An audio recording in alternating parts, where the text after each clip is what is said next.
Hello दोस्तों, कैसे हैं आप सब।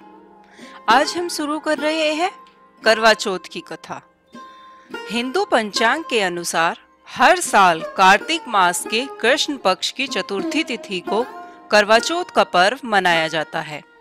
इस दिन सुहागिन महिलाएं पति की लंबी आयु और सुखी वैवाहिक जीवन के लिए व्रत रखती हैं।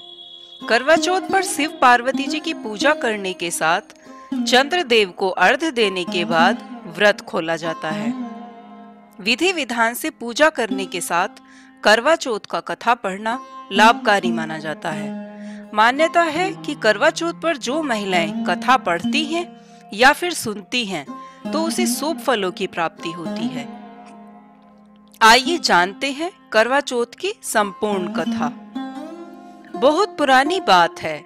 एक नगर में एक साहूकार रहता था जिसके 7 बेटे और 1 बेटी थी। बेटी का नाम करवा था। अपनी प्यारी बेटी की धूमधाम से शादी करके उसे ससुराल के लिए विदा कर दिया। भाई अपनी बहन से बहुत ही प्यार करते थे। एक बार की बात है कि बहन अपने ससुराल से मायके आई हुई थी, जहां उसने अपनी भाभियों के साथ मिलकर करवा चौथ का व्रत रखा। लेकिन शाम होते होते वह भूख से व्याकुल हो उठी। सभी भाई को उसकी ये हालत देखी नहीं गई, क्योंकि चंद्रमा निकलने पर अभी काफी समय था। उन्होंने अपनी बहन से पानी पीने के लिए कहा, तो उसने कहा कि चांद निकलने के बाद ही वह खा पी सकती है। ऐसे में सभी भाई काफी व्याकुल हो गए। सबसे छोटे भाई से रहा नहीं गया। उसने दूर पीपल के पेड़ पर एक दीपक जलाकर चलनी की ओट में रख दिया। दूर से देखने पर वह चांद जैसा प्रतीत हो रहा था। इसके बाद भाई अपनी बहन को बताता है कि देखो, चांद निकल आया है, तुम उसे अर्घ्य देकर भोजन कर सकती हो। बहन ने खुशी से चांद को देखा और उसे अर्घ्य दे दिया। चांद को अर्घ्य देने के बाद जब वह खुशी खुशी खाना खाने बैठी तो वह जैसे ही पहला टुकड़ा मुंह में डालती है तो उसे छींक आ जाती है। दूसरा टुकड़ा डालते ही उसमें बाल निकल आता है और जैसे ही वह तीसरा टुकड़ा मुंह में डालने को होती है तो उसे अपने पति की मृत्यु का समाचार मिलता है।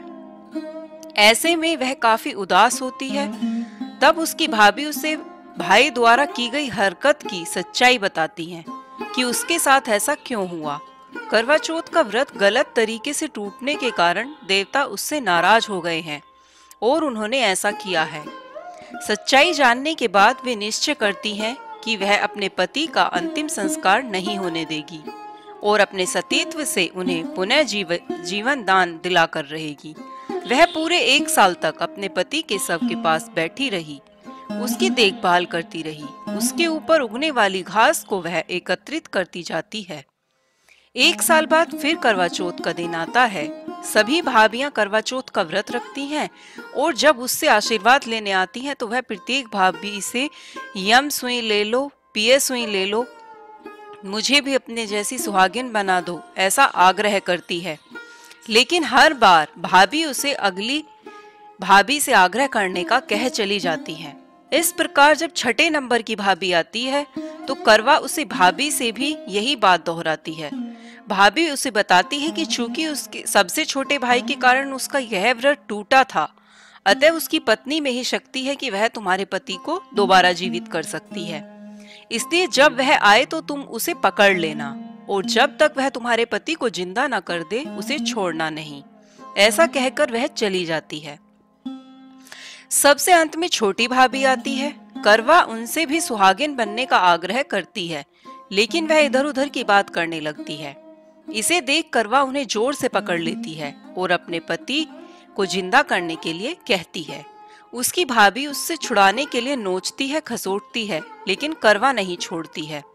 अंत में उसकी तपस्या को देख भाभी का मन पसीज जाता है और वह अपनी छोटी अंगुली को चीरकर उसमें से अमृत उसके पति के मुंह में डाल देती है।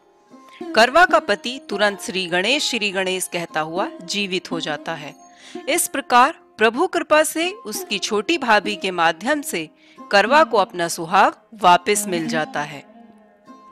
तभी से हर सुहागिन महिला करवा चौथ का व्रत पूरे नियम के साथ रखती है। तो धन्यवाद दोस्तों। कैसी लगी आपको हमारी कहानी? अगर कहानी पसंद आई हो तो कहानी को लाइक करें, शेयर करें और हमारे चैनल को सब्सक्राइब करें। हे चौथ माता, जैसे उसको सुहाग दिया वैसे सभी को देना। धन्यवाद दोस्तों।